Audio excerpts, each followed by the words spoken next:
Bismillahirrahmanirrahim. Assalamu alaikum. How are you students? I hope you'll be fine. This is a new syllabus, Primary Mathematics book D3 और आज हम उसके chapter number 6 की exercise 6B के कुछ questions करने वाले हैं। तो वीडियो को अंत तक जरूर देखिएगा, अच्छी लगे तो लाइक कमेंट शेयर कीजिएगा। चैनल सब्सक्राइब नहीं किया तो प्लीज़ सब्सक्राइब कर लीजिए। आज बच्चों हम जो सीखने वाले हैं वो आपके लिए काफ़ी इंपॉर्टेंट है, एग्जाम के अंदर अक्सर क्वेश्चन भी आता है और इसके अंदर जो चीज़ें हैं वो हम पहले कुछ पढ़ भी चुके हैं। आज हम उसी को कंटिन्यू करेंगे जिसमें हम ये जानेंगे कि अगर एक लाइन हॉरिजॉन्टल है तो उसकी लेंथ कैसे मालूम होती है, अगर वर्टिकल है तो उसकी लेंथ कैसे मालूम होती है, अगर एक स्ट्रेट लाइन है और उसके अंदर हमारे पास लेंथ हमें मालूम है, ट्राई बन रहा है, तो हम उसका एरिया कैसे कैलकुलेट करते हैं। तो बहुत सारी चीज़ें आज हमें यहाँ पर सीखने को मिलेंगी। अब मेरे पास आज है क्वेश्चन नंबर 6 ऑफ 6B। तो उसमें एक डायग्राम दी हुई है और एक ट्राई के 3 वर्टिसेस दिए हुए हैं, जैसा कि आप अपनी स्क्रीन्स पर देख सकते हैं। ठीक है बच्चों, क्वेश्चन की तरफ बढ़ने से पहले बच्चों 2-3 बातें अपने पास अच्छी तरह से नोट डाउन कर लो। इससे आपको किसी भी किस्म का क्वेश्चन होगा तो सॉल्व करने में काफ़ी आसानी होगी। बच्चों देखो, एक तो हमारे पास होती है स्ट्रेट लाइन जो डायगोनल होती है, जिसकी हमने लेंथ निकालना सीखा था कि हम पाइथागोरस थ्योरम इसके अंदर यूज़ करते हैं और इसकी लेंथ को कैलकुलेट कर लेते हैं। लेकिन अगर बात आ जाए हॉरिजॉन्टल लाइन की या इसी तरह से कोई वर्टिकल लाइन हो जो बिल्कुल स्ट्रेट हो, तो उसकी लेंथ मालूम करने के लिए आपको लंबे चौड़े किसी चक्कर में पड़ने की ज़रूरत नहीं होती। ऑल्दो वहाँ पर भी फॉर्मूला वही लेंथ का लग रहा होता है कि जिसके अंदर आप पाइथागोरस थ्योरम यूज कर सकते हैं। लेकिन क्योंकि बच्चों आप याद रखो, अगर कोई लाइन हॉरिजॉन्टल है तो सिर्फ उसकी जो x की वैल्यू है, जो x कोऑर्डिनेट है, सिर्फ वो चेंज होता है। y के ऊपर, y एक्सिस के ऊपर उसकी कोई वैल्यू चेंज ही नहीं होती, सेम रहती है। जैसे कि यहाँ पर a का वर्टेक्स है और आप देख सकते हो कि y के जो कोऑर्डिनेट है वो 1 है। इसी तरह से इसी लाइन के ऊपर स्ट्रेट जाते हुए हॉरिजॉन्टली जो b के कोऑर्डिनेट्स हैं उसमें भी y की वैल्यू आपके पास 1 ही है। तो इसका मतलब ये हुआ कि y की वैल्यू क्योंकि इसमें चेंज नहीं होती, तो जब भी कोई लाइन हॉरिजॉन्टल हो तो आप इसको इस बात से याद रखो कि हॉरिजॉन्टल लाइन क्योंकि y एक्सिस की पैरेलल होती है, तो इसलिए हमेशा उसकी लेंथ निकालने के लिए, एक हॉरिजॉन्टल लाइन की लेंथ निकालने के लिए आपको सिंपली करना पड़ता है x2 माइनस x1। और अगर यही लाइन आपकी वर्टिकल हो और उसकी लेंथ आपको निकालनी हो, जैसे कि मैंने C से लेकर एक पॉइंट बनाया यहाँ पर फॉर एग्जांपल D, और ये बिल्कुल एक वर्टिकल स्ट्रेट लाइन है, तो इसकी लेंथ निकालने के लिए क्योंकि ये y एक्सिस के पैरेलल होती है तो इसकी जो लेंथ निकलती है वो y2 माइनस y1 से निकल जाती है। अब इस चीज़ को आपने अपने पास नोट डाउन कर लेना है और याद रखना है कि जब भी एक वर्टिकल लाइन है तो उसकी लेंथ y2 माइनस y1 होगी और जब भी एक लाइन हॉरिजॉन्टल है तो उसकी लेंथ x2 माइनस x1 होगी। अब यहाँ पर क्वेश्चन में हमारे पास 4 पार्ट्स दिए हुए हैं, जिसमें से part 1 says find the area of triangle ABC। ये जो आपको ट्राइंगल दिया हुआ है बच्चों, ये एक आपके पास राइट एंगल ट्राइंगल नहीं है, इसका आपको एरिया कैलकुलेट करना है। अब एरिया कैलकुलेट करने के लिए बच्चों आपको पता है ये बात कि ट्राइंगल के एरिया कैलकुलेट करने के लिए हमें चाहिए होती है एक अदद बेस। तो चलो बेस तो हमें मिल जाएगी, हम लेंथ ऑफ AB निकाल लेंगे और ये एक हॉरिजॉन्टल लाइन है तो इसके अंदर हम सिंपली क्या करेंगे x2 माइनस x1, वहां से हमें लेंथ पता चल जाएगी। लेकिन जब बात आएगी इसकी हाइट की तो वो हम कहाँ से निकालेंगे, क्योंकि एरिया ऑफ ट्राइंगल क्या होता है, half into base into height. तो हाइट निकालने के लिए बच्चों हम एक लाइन अस्यूम करेंगे, ये वर्टिकल लाइन जो C से लेकर ड्रॉप हो रही है पॉइंट D तक, और इसके अंदर क्योंकि ये वर्टिकल लाइन है, y एक्सिस के पैरेलल है, तो वहां पर हमारे पास बच्चों लेंथ निकल आएगी CD की y2 माइनस y1। तो दोनों चीजें जब हमारे पास आ जाएंगी तो हम फॉर्मूले में पुट करेंगे एरिया की और वहां से एरिया कैलकुलेट कर लेंगे। अब आप यहाँ पर गौर से देख सकते हैं बच्चों कि AB की लेंथ निकालने के लिए हमें कुछ लंबा चौड़ा काम करने की जरूरत नहीं है, सिंपली हम क्या करेंगे x2 माइनस x1। क्यों? क्योंकि y2 माइनस y1 करने की सूरत में आपको 0 ही मिलेगा, तो इसलिए यहाँ पर आपको लंबे चौड़े फॉर्मूले में जाने की ज़रूरत नहीं है। और जब हमें ये पता चल गया कि AB की लेंथ हमारे पास आ रही है x2 minus x1, 1 minus minus 2, तो यहाँ पर ये माइनस माइनस कट होकर प्लस हो जाएगा, 1 प्लस 2 गिव्स अस 3। ठीक है, और इसी तरह से जब हम y2 माइनस y1 की बात करते हैं तो यहाँ पर हमने एक पॉइंट सपोज किया D, जो कि C से डायरेक्टली परपेंडिकुलर की सूरत में D पर आ रहा था। तो ये जो इसकी लेंथ होगी वो क्या होगी बच्चों, y2 माइनस y1। y2 हमारे पास यहाँ पर 4 है और y1 यहाँ पर हमारे पास इस लाइन के ऊपर एक्सटेंड होते हुए सेम रहेगा, दैट इज 1। क्योंकि यहाँ पर भी 1 था, यहाँ भी 1 था, तो इसी लाइन के ऊपर हमारे पास x का कोऑर्डिनेट चेंज नहीं होगा, 1 ही रहेगा। तो 4 माइनस 1। तो देखा आपने कितना सिंपल है, यहाँ पर लेंथ भी हमारी आ गई, सॉरी बेस भी आ गई और हमारे पास हाइट भी आ गई। हमने यहाँ पर भी देखा कि 3 आया आंसर, और जब हमने इसको सिंप्लीफाई किया तो हमें आंसर मिला 9/2, that is equals to 4.5 units square. ठीक है, तो यहाँ पर हमने इसका एरिया कैलकुलेट कर लिया है। पार्ट बी में हमसे कह रहे हैं find the length of AC। ठीक है। अब हमें जो नेक्स्ट स्टेप करना है वो ये जो कोऑर्डिनेट्स हैं हमारे पास ए और सी के, इन वर्टिसेस की हमें लेंथ मालूम करनी है और अपने आंसर को 2 डेसिमल प्लेसेस तक लेकर आना है। इसका मतलब है हमारा आंसर पॉइंट्स में आने वाला है। तो सिंपल है, हम यहाँ पे सी के कोऑर्डिनेट्स को लेंगे x2 y2 और ए के कोऑर्डिनेट्स को लेंगे x1 y1, लेंथ के फॉर्मूले में रखेंगे, पाइथागोरस थ्योरम लगाएंगे और कैलकुलेट कर लेंगे लेंथ को। हम पहले भी सीख चुके हैं। आई होप इसमें आपको इंशाल्लाह कोई डिफिकल्टी नहीं होगी बच्चों। हमने ले लिया x1 y1 ए के कोऑर्डिनेट्स को और x2 y2 सी के कोऑर्डिनेट्स को और सिर्फ फॉर्मूले में पुट किया। हमारे पास आखिर में आंसर ए सी यानी जो ए और सी की लेंथ का स्क्वायर है वो 34 आया। जब रूट लिया हमने बोथ साइड्स पर तो वी गेट 5.83 यूनिट्स। ठीक है, तो हमने यहाँ पर लेंथ निकाल ली ए सी की। थर्ड पार्ट हमारे पास है given that A B C D is a parallelogram, find the coordinates of D. तो अब यहाँ पर आप देखो बच्चों, अगेन इस पिक्चर में वापस आ जाओ। आपसे कह रहे हैं ए बी सी और डी ये मिलकर एक पैरेललोग्राम बन रहे हैं। तो अब आप ये बता दीजिए कि ये जो एक डी कोऑर्डिनेट जॉइन हुआ है और ये एक ट्राइंगल से जो पैरेललोग्राम बन गया है, तो जो नया आपके पास वर्टेक्स डी है इसके कोऑर्डिनेट्स क्या होंगे।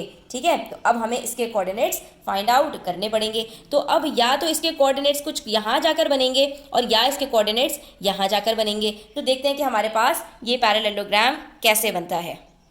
तो बच्चों पहली बात, इसी फिगर के अंदर देखो हमारे पास जो पैरेललोग्राम इन्होंने हमसे कहा है that is A B C और डी यहाँ आएगा, तभी ये ए बी सी डी बनेगा। अगर आप इसको कुछ इस तरह से बना देंगे कि ये ए बी और सी यहाँ हो और डी यहाँ हो तो ये ए बी डी सी बनेगा, जो कि गलत है। इसका मतलब है हमारे पास ए बी सी और डी इधर नहीं आएगा बल्कि डी यहीं कहीं आएगा। ठीक है, तो इस तरह से ये मिलकर एक पैरेललोग्राम बन जाएगा। अब इसके अंदर 2-3 चीज़ें हैं जो आप जल्दी से अपने जहन में लेकर आ जाओ कि पैरेललोग्राम की प्रॉपर्टीज़ क्या होती हैं। पैरेललोग्राम की प्रॉपर्टीज़ ये होती हैं कि उसकी जो ऑपोजिट साइड्स होती हैं वो पैरेलल भी होती हैं और इक्वल भी होती हैं। अब क्योंकि हमारे पास एक लेंथ ए बी की मौजूद है तो सी डी की लेंथ निकालना कुछ भी मुश्किल नहीं है। ए बी की लेंथ हम पहले ही निकाल चुके हैं और वो हमारे पास आ गई थी 3 यूनिट्स। ठीक है, जो हमने निकाली थी x2 माइनस x1 से। इसका मतलब ये हुआ कि सी और डी की जो लेंथ होगी वो भी हमारे पास क्या होगी, हमारे पास 3 यूनिट्स होगी। ठीक है, जब ये 3 यूनिट्स होगी बच्चों और ये एक बिल्कुल हॉरिजॉन्टल लाइन है जिसके ऊपर वाई एक्सिस की लेंथ चेंज नहीं होती, तो इसका मतलब है कि सी के पास हमें सिर्फ x कोऑर्डिनेट देखना होगा और 3 यूनिट्स पीछे चले जाना होगा। तो 3 माइनस 3 0 और यहीं पर हमें पता चल जाएगा कि हमारे पास जो डी के कोऑर्डिनेट्स आ रहे हैं वो 0 एक्स एक्सिस के ऊपर 0 है। ठीक है, तो वाई एक्सिस कितना होगा, सिंपल है, वाई एक्सिस के ऊपर वो 4 होगा। लेकिन हम ये सिर्फ देखकर फिगर में नहीं बता सकते, हमें अपनी कैलकुलेशंस भी करके यहाँ पर बतानी होंगी। इस क्वेश्चन में ज़्यादा मेहनत नहीं करने की ज़रूरत है, सिर्फ दिमाग लगाने की ज़रूरत है। और वो ये कि जब ए बी सी डी एक आपके पास पैरेललोग्राम है तो यकीनी बात है कि ए बी के पैरेलल होगा सी डी। ठीक है, जब ए बी के पैरेलल है सी डी तो जो लेंथ ए बी की है वही लेंथ सी डी की है। ये भी हमें पता है कि पैरेललोग्राम के अंदर ऑपोजिट साइड्स इक्वल भी होते हैं और पैरेलल भी होते हैं। तो जब ए बी की लेंथ हमें मालूम है कि 3 यूनिट्स है तो सी डी की भी लेंथ हमें पता है कि 3 यूनिट्स होगी। अभी इस लेंथ का हमें यहाँ पर एक काम पड़ेगा, इसलिए हमने इस चीज़ को यहाँ पर पहले ही प्रूव करके रख लिया। अब आ जाइए दूसरी बात पर, और वो ये है बच्चों कि हमारे पास ये जो लाइन है सी डी की ये बिल्कुल हॉरिजॉन्टल लाइन है और हमने वीडियो के स्टार्ट में ही आपको बता दिया था कि जब भी एक हॉरिजॉन्टल लाइन होती है तो उसके ऊपर हमारे पास वाई एक्सिस पर कोई चेंज नहीं होता, वाई कोऑर्डिनेट्स में कोई चेंज नहीं आता, इसलिए y2 माइनस y1 0 ही रहता है।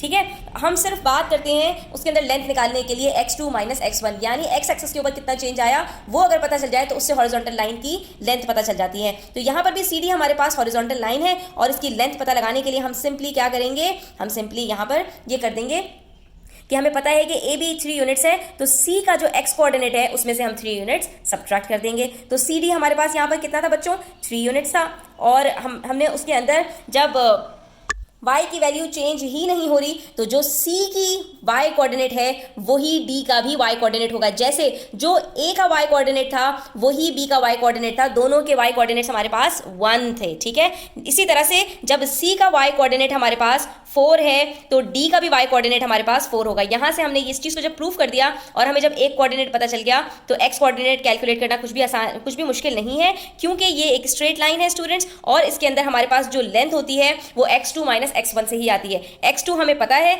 जो c के कोऑर्डिनेट्स है, x1 हमें मालूम करना है जो d का x कोऑर्डिनेट है, और लेंथ भी हमें मालूम है। हम सिंपली फॉर्मूले में रखेंगे cd जो हमारे पास ऑलरेडी गिवन है 3 यूनिट्स, हम इसमें से x2 माइनस x1 करेंगे तो हमारे पास आखिर में x कोऑर्डिनेट 0 आ जाएगा। और हम इस सवाल को सॉल्व करने से पहले वर्बली ही आपको बता चुके थे उस ग्राफ के अंदर कि हमारे पास जो x कोऑर्डिनेट है वो 0 और y कोऑर्डिनेट वो 4 आएगा, जो कि हमने यहाँ पर प्रूफ भी कर लिया है। ठीक है, अब इसका लास्ट पार्ट है उसको हम देख लेते हैं। हमसे कहा जा रहा है given that k is the point T4 जिसके कोऑर्डिनेट्स क्या हैं T और 4। एक हमें x कोऑर्डिनेट नहीं पता, y कोऑर्डिनेट 4 बता रहे हैं। इसका मतलब ये हो गया कि y एक्सिस 4 यहाँ कहीं उसका पॉइंट होगा। ठीक है, उसका y एक्सिस हमें पता है कि वो पैरेलल होगा c के। ठीक है, c जहां पर y कोऑर्डिनेट है ना c का, तो इसी के साथ यहीं पर कहीं ना कहीं लाइन इसकी चल रही होगी। लेकिन क्योंकि x एक्सिस हमें नहीं पता, x कोऑर्डिनेट नहीं पता, तो हम वहां पर अभी कुछ नहीं कह सकते। And the area of BCK, अब एक ट्राइंगल बन रहा है, B से लेकर C तक की हमें लेंथ भी पता है, हमें ये सब कुछ भी पता है कि कहां से लेकर कहां तक उसके कोऑर्डिनेट्स हैं।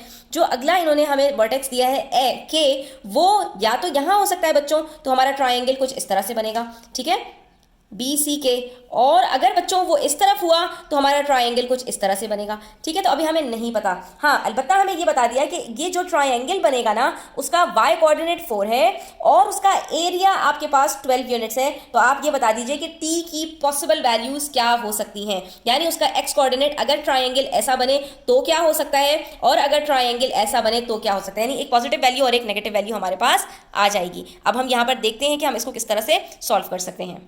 हम यहाँ पर जो एक चीज़ नोटिस कर रहे हैं बच्चों, वो ये है कि पॉजिटिव बात ये है कि हमें इस ट्राइंगल का एरिया बता दिया गया है। ठीक है, जब एरिया बता दिया गया है बच्चों, तो उसके अंदर हमें क्या चीज़ हम लिंक कर सकते हैं उसके अंदर। अगर आप गौर से देखिए तो अगर ये मैं ट्राइंगल लूँ और इसके अंदर मैं इसको बेस ले लूँ, ठीक है, CK को, के बिलफर्स मेरा इस तरफ अगर बन रहा है तो BCK मेरे पास ये ट्राइंगल है और इसका एरिया मेरे पास 12 यूनिट्स है, जिसमें से बेस मुझे मालूम है कि ये 3 यूनिट्स है और हाइट भी मुझे मालूम है कि मेरा C से लेकर D तक, यानी कि C और B के बीच में जितना डिस्टेंस है तो वो भी मुझे मालूम है। ये सब हम चीज़ें कैलकुलेट कर चुके हैं। तो इसकी मदद से बच्चों हम क्या कर सकते हैं, C और K के बीच में जो हमारे पास लेंथ आ रही है ना बच्चों, वो हम कैलकुलेट कर सकते हैं। ठीक है, जब हमें वहां से लेंथ पता चल जाएगी बच्चों, तो चाहे वो लेंथ इस तरफ हो और चाहे वो लेंथ इस तरफ हो, हम क्या करेंगे, इसके कौन से कोऑर्डिनेट चेंज हो रहे हैं बच्चों, सिर्फ एक्स एक्सिस के, क्योंकि ये हॉरिजॉन्टल लाइन है तो हम उसके अंदर प्लस और माइनस करके देख लेंगे, जिससे हमें ये पता चल जाएगा कि हमारे पास के पॉसिबल एक्स कोऑर्डिनेट्स क्या क्या हो सकते हैं।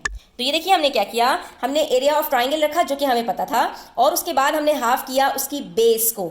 ठीक है, बेस हमें मालूम नहीं थी और ये बेस वही है, C और K की जो लेंथ है ना वही हमारी बेस है। हाँ, अलबत्ता हाइट हमें पता है क्योंकि C से लेकर B तक का जो डिस्टेंस है, जो बिल्कुल वर्टिकल लाइन आ रही है, वो y2 माइनस y1 है, दैट इज 4 माइनस 1। क्योंकि C का जो कोऑर्डिनेट है वो हमारे पास 4 है और B का जो कोऑर्डिनेट है वो 1 है, तो हमने y2 माइनस y1 किया, हमें पता चल गया कि जो इनकी हाइट है वो कितनी है, 3 यूनिट्स है। ठीक है, अब हमारे पास इसके अंदर सिर्फ C और K की लेंथ रह गई, तो हमने 24 को डिवाइड कर दिया 3 से। यहाँ पर अब आप ये इक्वेशन सॉल्व करेंगे तो आपको पता चलेगा 4 माइनस 1 3 है, यहाँ पर ये मल्टीप्लाई हो रहा है, उधर जाकर 24 से डिवाइड होगा, तो C के इज इक्वल्स टू 8 यूनिट्स। जब हमें ये बात पता चल गई बच्चों कि C से लेकर K तक का जो डिस्टेंस है वो 8 यूनिट्स है और वो एक हॉरिजॉन्टल लाइन है जिसके ऊपर सिर्फ x कोऑर्डिनेट चेंज होता है, तो x कोऑर्डिनेट हमारे पास 3 पहले से C का मौजूद है, तो अगर हम इस तरफ ट्रायंगल बनाएं तो 3 में से हम क्या करेंगे, 8 को सब्ट्रैक्ट कर देंगे, और अगर हम ट्रायंगल इस तरफ बनाएं यानी हमारा ये ट्रायंगल कुछ इस तरह से हो